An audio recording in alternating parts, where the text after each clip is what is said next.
Oke pemirsa, kita mulai segmen Market Buzz dengan informasi seputar penutupan dari Bursa Global. Prospek suram saham Target Corp pukul sektor retail. Bursa Wall Street terperosok.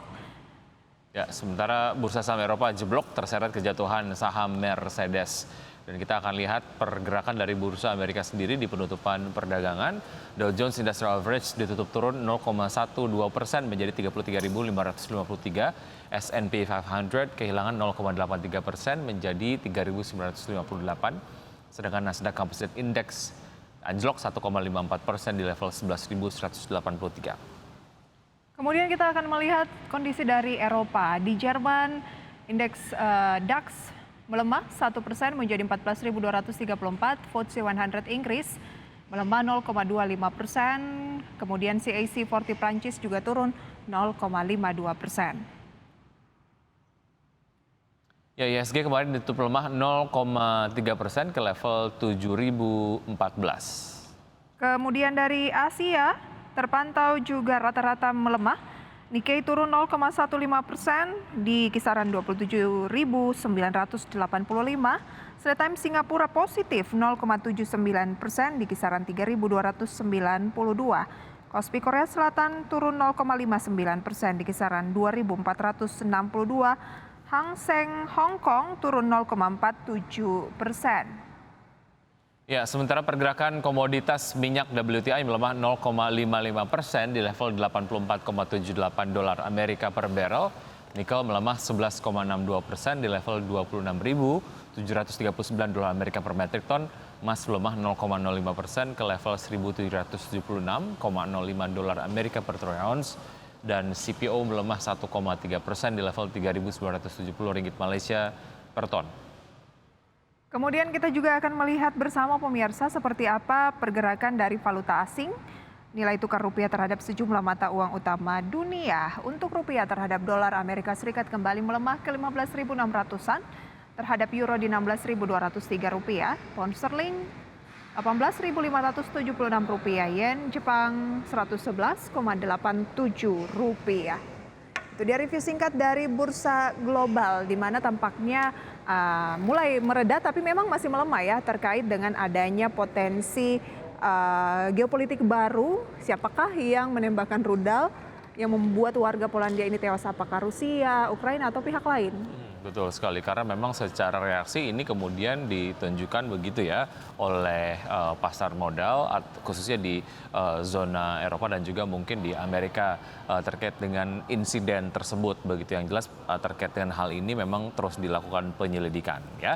Dan bicara mengenai apa yang kayaknya menarik untuk kita perbincangkan di Market Buzz, nanti Prisa akan pandu ya. Saya akan pandu bersama dengan yang kompeten tentunya di investasi seputar pasar modal, tapi usai jeda pariwara berikut pemirsa, kami akan segera kembali. Oke, sebelum kita berbincang bersama dengan narasumber pada pagi hari ini seputar investasi pasar modal, kami sampaikan dulu beberapa agenda ekonomi dan juga emiten. Mulai dari dalam negeri, ada pengumuman suku bunga Bank Indonesia, kemudian ada neraca dagang Jepang, neraca dagang Malaysia, pidato anggota FOMC Bowman, dan IHK inti Eropa.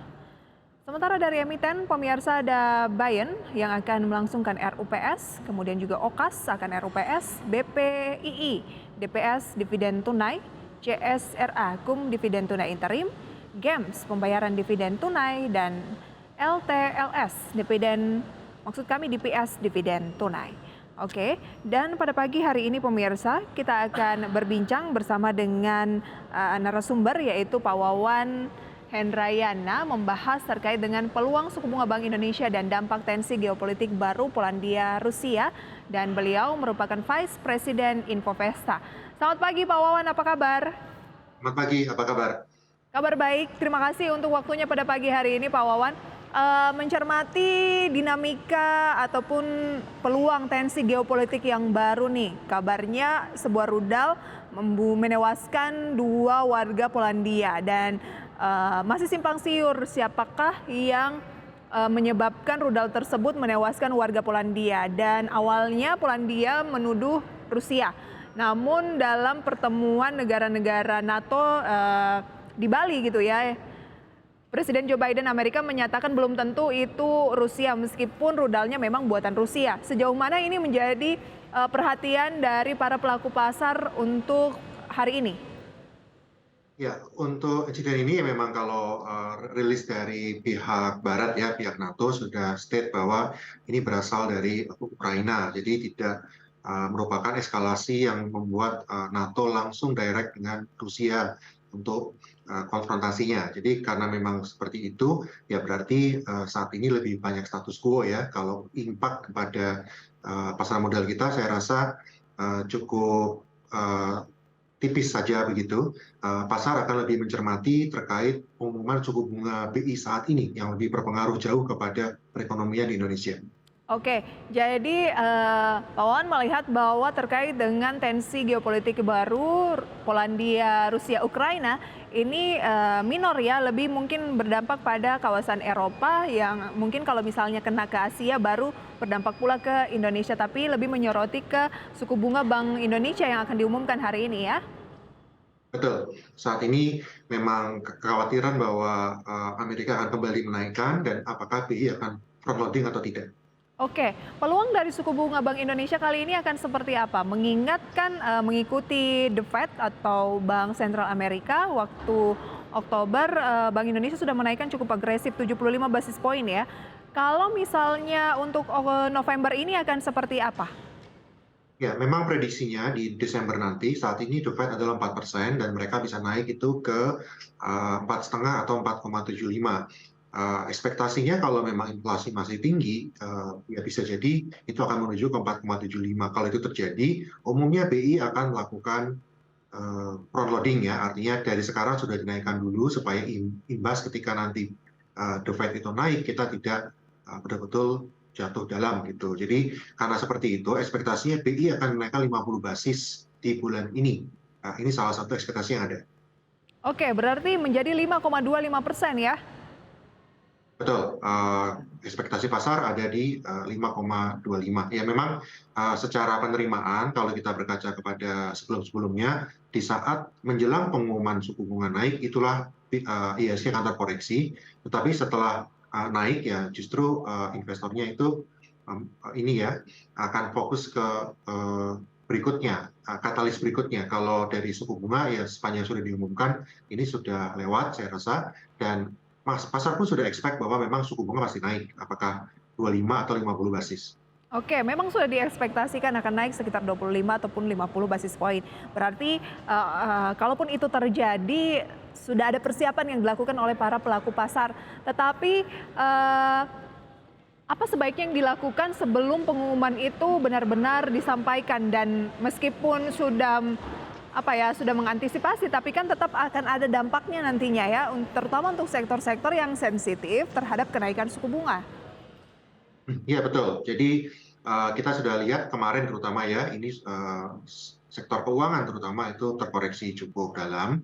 Tapi menurut saya ini justru jadi kesempatan untuk para investor melakukan buy weakness. Kenapa? Karena kalau kita berkaca kepada tahun-tahun sebelumnya, tahun 2016-17 atau tahun 2018 ke 19, ketika suku bunga naik, justru sektor keuangan ini yang menjadi driver kenaikan IHSG. Jadi di tahun ini dan tahun depan pun saya yakin sektor keuangan masih baik. Jadi ini yang bisa dijadikan investor kalau memang terjadi koreksi, terutama pada sektor keuangan, bisa melakukan buy weakness. Oke, lantas bagaimana peluang kalau itu kan sentimen dari dalam negeri. Kalau sentimen terkait tensi geopolitik baru tadi, kemudian juga ada informasi juga terkait dengan pertumbuhan ekonomi China yang diprediksi turun. Untuk lebih ke sentimen regional begitu ya, dan mungkin akan mengaruh untuk jangka menengah panjang sampai ke 2023. Apa yang sebaiknya dilakukan oleh para investor? Ya, memang kalau dari tensi geopolitik sebetulnya bagi Indonesia ya, sepanjang itu memang membuat harga komoditas stabil di atas, itu relatif positif untuk kita. Tetapi kabar bahwa pertumbuhan ekonomi Cina melambat ini bisa berpengaruh kepada kita karena salah satu konsumsi energi ya di sana, di Cina itu. Jadi kalau itu memang ekonominya melambat dan itu ekspor kita melambat, otomatis pendapatan para emiten juga diperkirakan akan mengalami penurunan juga. Walaupun memang di Q4 ini mereka diprediksikan melambat, tetapi investor masih bisa berharap pada tahun 2023 karena kalau dari kebijakan terakhir dari China ini sudah mulai ada sedikit relaksasi ya untuk mulai membuka di mana karantinanya dikurangi dari yang tadi 10 jadi 5 hari. Nah, ini diharapkan kebijakan ini dapat dilanjutkan. Kalau itu berjalan ya kita bisa berharap bahwa pertumbuhan ekonomi China membaik di tahun depan. Oke, akan naik tahun depan, tetapi memang untuk 2022 ini akan cukup tertekan mengingat kemarin juga angka COVID-nya sempat naik lagi gitu ya? Betul, ya kalau memang di sana lockdown pasti berpengaruh ya, karena memang kalau kita lihat angka ekspor dari China itu menurun, Mhm. angka ekspor ini menunjukkan bahwa demand daripada dunia ini memang sedang turun juga. Jadi ini salah satu yang menjadi kekhawatiran bahwa di tahun depan akan ada resesi. Tapi untuk Indonesia sendiri, karena kita ekonominya itu masih fokus kepada konsumsi dalam negeri, lalu juga ekspor energi, saya rasa di tahun depan kita masih bisa berharap ekonomi kita masih dapat tumbuh 5% lagi. Oke, ya, PDB China untuk tahun 2022 diproyeksi turun menjadi 2,9%, kemudian perkiraan sebelumnya 3,1, tapi di 2023 nanti diproyeksi bisa lagi menjadi 4%. Dan informasi selengkapnya pemirsa adalah PDB China ini yang diprediksi turun mempengaruhi IHSG mengikuti pelemahan market Asia kemarin yang tertekan. Sementara Polandia mengatakan rudal buatan Rusia menewaskan 2 orang yang menandai tensi geopolitik baru yang mempengaruhi juga bursa global. Dan kami rangkum sentimen-sentimen ini dalam informasi berikut.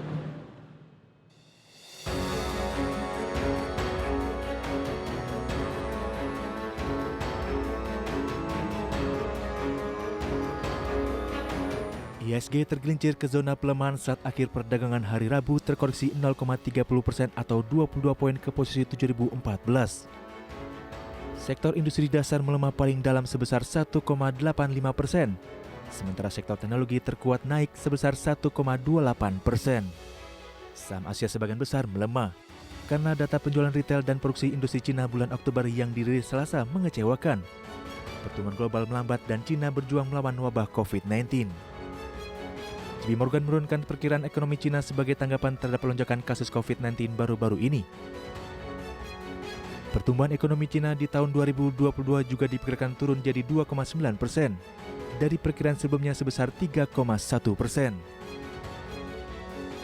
Selain itu, sentimen negatif Asia juga hadir dari investor yang gelisah atas risiko global setelah Polandia mengatakan rudal buatan Rusia menewaskan 2 orang di sana. Pasar Eropa ditutup melemah pada hari Rabu karena ketidakstabilan politik mencengkeram kawasan. Setelah rudal menghantam wilayah Polandia meningkatkan ketegangan antara Rusia dan NATO. Namun kekhawatiran global bahwa perang di Ukraina dapat meluas melintasi perbatasannya mereda. Setelah Polandia dan NATO mengatakan sebuah rudal yang menghantam desa di Polandia mungkin ditembakkan oleh sistem pertahanan udara Ukraina dan bukan serangan Rusia.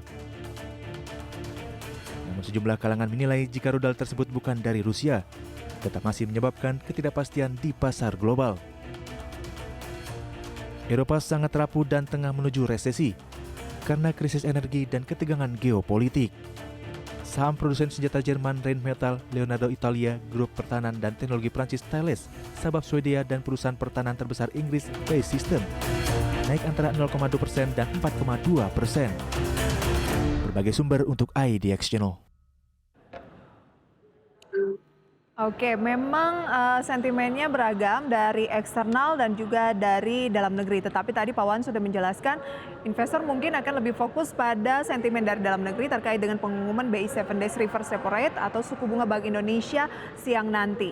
Nah, indeks harga saham gabungan yang kemarin tertekan sama seperti bursa Asia ini, Pak Wawan, apakah memang moderat saja atau seperti apa? Dan peluangnya di tengah menyambut pengumuman suku bunga Bank Indonesia siang ini juga akan seperti apa pergerakan dari bursa saham kita? Ya, kalau kita lihat kemarin IHSG masih dapat rebound ya, artinya bertahan di level 7.000, ini artinya 7.000 menjadi support yang kuat sekali, dan hari ini pun IHSG masih akan mencoba bertahan di level 7.000. Memang di awal perdagangan saya bisa prediksikan bisa saja ada koreksi dulu kembali di bawah 7.000, mungkin di level 6950, tetapi setelah pengumuman daripada BI, apalagi kalau nanti pengumumannya ternyata naiknya tidak setinggi yang diperkirakan ya, bisa 25 basis begitu, itu mungkin sekali IHSG akan kembali menghijau. Oke, range IHSG saat ini dari Infovesta di posisi berapa, Pak? Untuk hari ini sendiri, support pertama di 7.000, kalau itu tertembus ya kita melihat akan ada support kedua di 6920. Tapi untuk resisten sendiri, kalau memang nanti ada pembalikan arah begitu ya, dalam artian ternyata kenaikannya tidak setinggi yang diperkirakan atau bahkan BI bisa menahan begitu, bisa jadi ISG bisa rebound ke resistennya di 7.100. 7.100 ya.